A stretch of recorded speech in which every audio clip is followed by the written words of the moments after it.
Thank you for having us. Thank you for giving us the opportunity to be the first to talk to you after your press conference.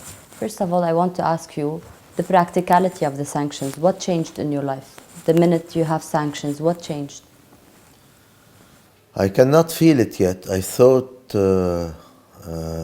people would react naturally by, saying this is a sanctioned person. We would be far from him. I felt people closer to me, sympathizing, especially on the lack of justice is something people hate normally. In my personal life, I didn't feel it yet. I will, maybe due to the closure of the credit cards or the bank accounts. Do you recall the last time you used your credit card? Would you tell me the last time you used your credit card? I don't really recall. Maybe the last trip I made was before Corona spread in last February, if I'm not wrong. I don't know if I used it after, but bottom line, it's a very small price to pay to save your country from what may come. I was asked to do something that would have destabilized the country, and I really... When I think about Gebran Bassil, the Minister of the Foreign Affairs, you were the person to lobby and to go to the United States for years. You are a person of lobbying. You are a person who has high-rank connections and friendships in Washington. The first question that occurred to me, how come you didn't lobby yourself out of the sanctions? Because I know with big political decisions, there's no need or no use to do efforts that will take you nowhere. It is a political position that I have. No one can impose on me or on our movement, political movement, things that are not out of our conviction and of the national interest of the country. So the fact of dictation cannot work with us. On top of this, I'm well aware that this policy will change one day. Okay, this is a very important part. Do you really? Some people interpreted your press conference as sending messages to the new president-elect, to the new administration in the United States. Do you think this would change? This would flip eventually? No. What I meant is, I know the position about Hezbollah is a bipartisan, policy. What I meant is the sanctions. Is it a really useful tool to get to the objective of the United States? This has always been a debate, whether sanctions or openness and dialogue. I believe dialogue would take into our case. Will this take them to their objective? I think not. It is something that will strengthen Hezbollah, not weaken Hezbollah. And it's something, when it is unjust, that will also make people sympathize with us. Okay, when we go back to that, there has been a give and take between the Ambassador Shia and your office. She's saying something, your office is saying something. What's the deal with that? It's not about a deal. We were asked to break our relation with Hezbollah, and our answer was this, or we will be sanctioned. And our answer was informed, this cannot work this way.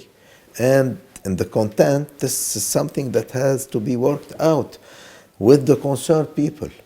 We want to reach the objective. The objective, despite our differences with Hezbollah, we have a memorandum of understanding with them that is saving the country, from chaos and other things. So we want to reach the objective, and this is something that we can talk to you, the Americans, to Hezbollah, and to other Lebanese. But then again, there's just the practical, logical question that comes out. What's the concern with Hezbollah? It's Israel. In your press conference, you said ideologically you're not really on the same page with Hezbollah. So it was paradoxical, kind of paradoxical. Are you with the peace with Israel? No, we are for the protection of Lebanon first. Okay. Independence and sovereignty of Lebanon, and for the return of the Palestinian refugees too. So no, we have our problems with Israel. What I meant by ideological, it's the position of Hezbollah against versus the existence of Israel by itself, where the Palestinians and all the Arabs are saying we accept the two states. Then you accept the state of Israel and you accept the state of of Palestine. And this is the essence of the Arab Initiative, which was taken in Beirut.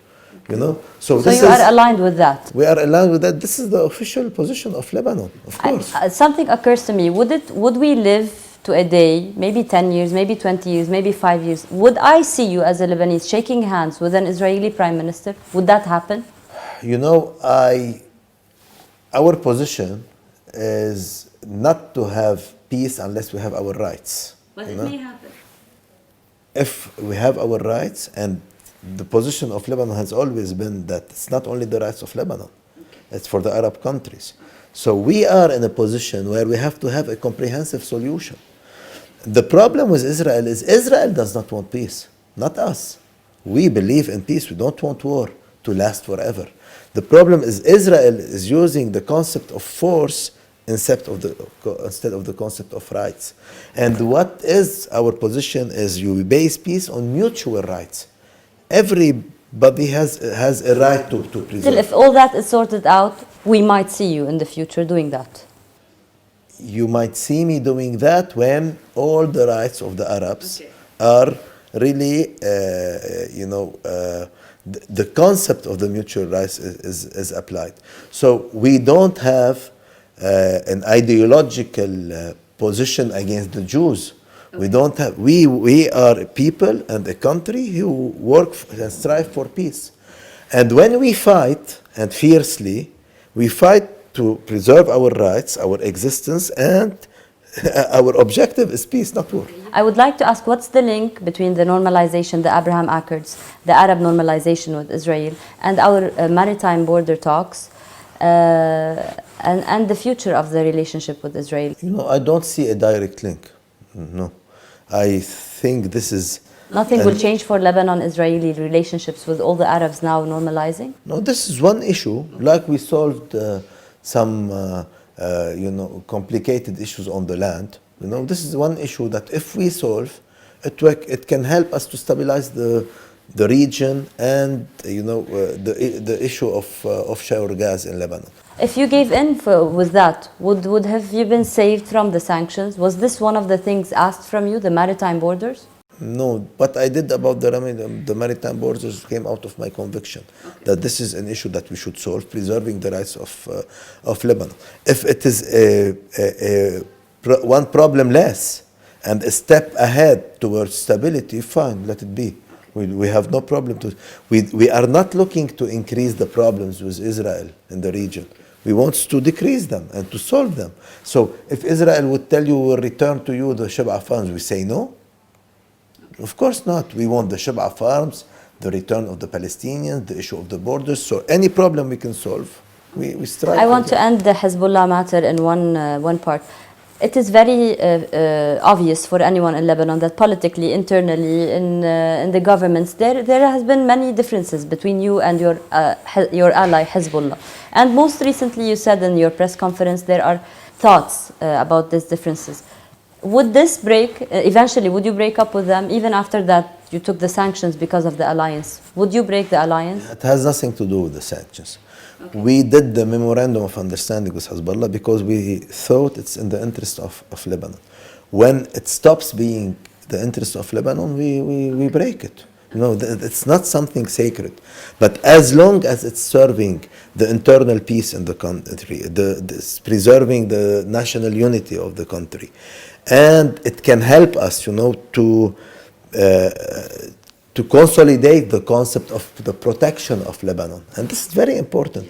We are not for, eliminating another country or attacking another country. The aim of this is to protect the country. Very simple. You have previously said in 2 times in interviews that the East is not only Iran and Russia, the East is also India, Thailand, Indonesia, Malaysia. You have mentioned that. Of course. So now with the sanctions from the West and you still being the leader of the largest Christian bloc, so you're not going to go anywhere, or your political party, are you looking or tackling the possibilities of Eastern relationships, of building more... I don't take personal positions out of sanction that was imposed on me. No, but this door is closed now. I understand, but this is, the attitude of the United States is pushing the people in the region to go towards east. We want Lebanon to stay a bridge between east and west. Okay. But if they want to cut the bridge, and to cut the ties, they are pushing us towards the east more. It's not what we want. We will keep on looking for good relations with the United States, with the American people, and with any upcoming administration who would be willing to change a policy. We are not calling but for a friendship with the US, with the West, but we cannot accept things that would really threaten our existence in the region. And we cannot exist in the region without having strong ties in the East where we are enrooted. Okay. There's another question that I would really like to ask you. There's been a history of swimming against the river for President Michel Aoun, and you are following this legacy. It is one of a kind. You are one of a kind to be a Christian leader now in this time in Lebanon and to be undergoing all that. So do you think eventually, having the history of assassinations, do you fear for your life? Fear for the life is something we live with. We accept it in this region, in this country, when we are fighting for our existence. So this is something that would not add or, decrease something of my positions, my political stand. So my answer is no. It's something I consider and I live with and I accept. Isn't it a little bit larger now these days? Maybe so. Another question from a different place. Now Syria is undergoing the conference for the refugees, and you have been the person talking about the refugee issue for years now. How come you have no take on that? And some people are saying that you also try to be friendly towards the United States by not really going to the Russian point of view on that. Not at all. On the issue of the Syrians displaced in Lebanon, our position is clearly closer to Russia. We are in a deep dispute with the Americans and the West in normal regarding this issue. I'm not personally in an official position in the government now to be in Syria for that. We have a minister representing the country. It's a high-level representation from Lebanon, which shows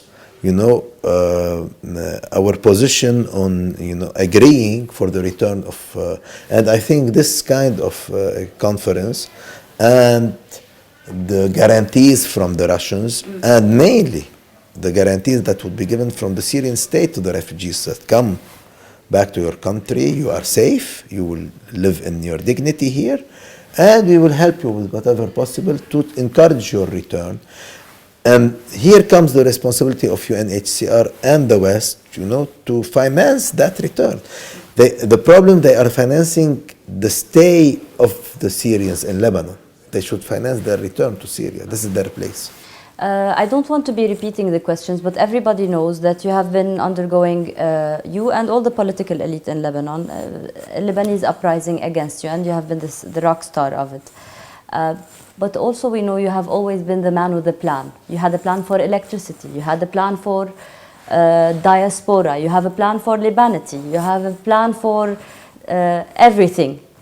But where is the actual execution today when you wake up? What is your plan for Lebanon while it is just going to the collapse? The priority is to stop the collapse. And our plan is very clear. Political reform and economical and financial reform on both tracks. Other than the plan, what are your steps? What are you going to do now? We presented them. We want a secular state in Lebanon, for which we have a plan of 7 steps to execute. And we want to change the economical model. We want to have an economy of production and to change also the financial model that we... When you speak of a civic state and a secular, given the demographics in Lebanon, given the change, the variables around us, do you fear that the demographics in Lebanon in the future, like one day we will have a Muslim president? If we will keep on fighting for our existence in this region, Lebanon should always be different.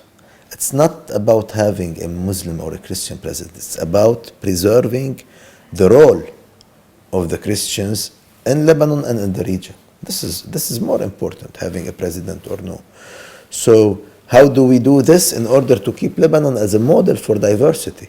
So my main concern for the existence of the Christians in the country is to preserve a unique model that Lebanon is presenting to the world, a model of dialogue, instead of having a model of confrontation like we are seeing even in France now, or in the US, or in any part of the world. We have to choose.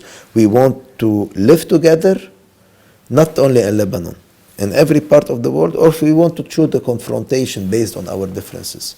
And this is where Lebanon can be the good example to follow. And this is where sanctions, isolations are all taking us towards extremism in different forms, where Lebanon is made for dialogue.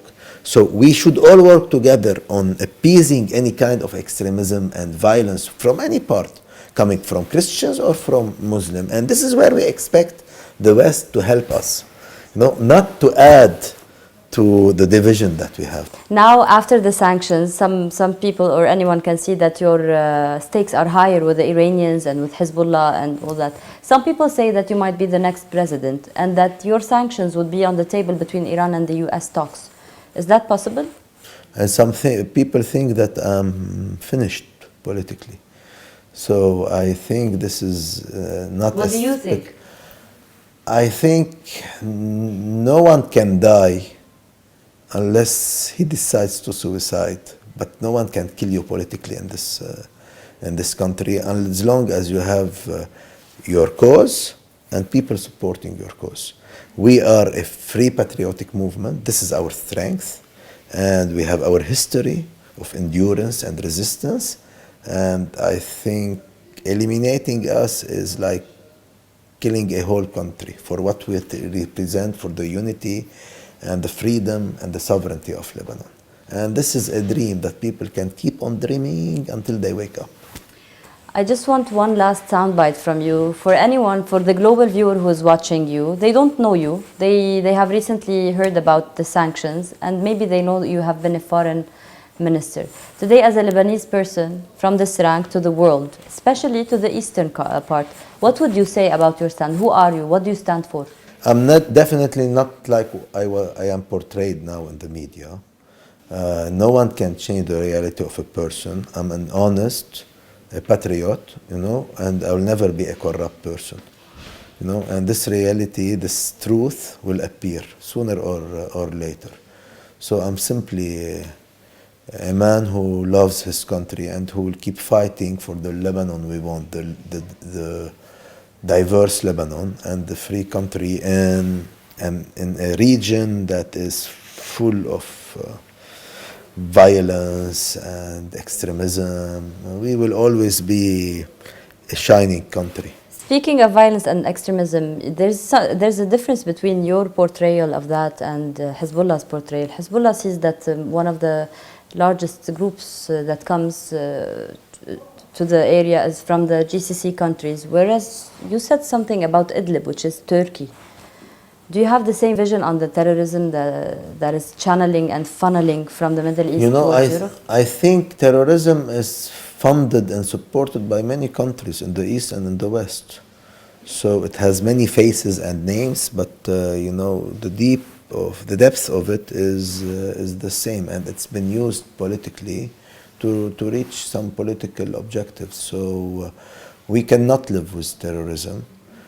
Unfortunately, countries are adopting this model, more and more, and it's spreading everywhere now. And it can reach any place. So people who are inventing, some terrorist groups are being used against them. And this is an endless war, This is something that no one can stop unless there is a sincere, joining of efforts from everybody to eradicate terrorism. And this is where I believe someone like us, some people want to eliminate us politically because we are real fighters against terrorism. And terrorism in our region is not only from Islamist groups. It's also coming from states. Israel used terrorism, state terrorism against us. Unfortunately, this is a reality, and we will have we will never have peace in the region. Even with the normalization now efforts made, we will not have peace, real peace, if it's not embraced by the people, far from terrorism, and only based on the concept of giving each one his rights. People, without their rights, they will keep on fighting forever.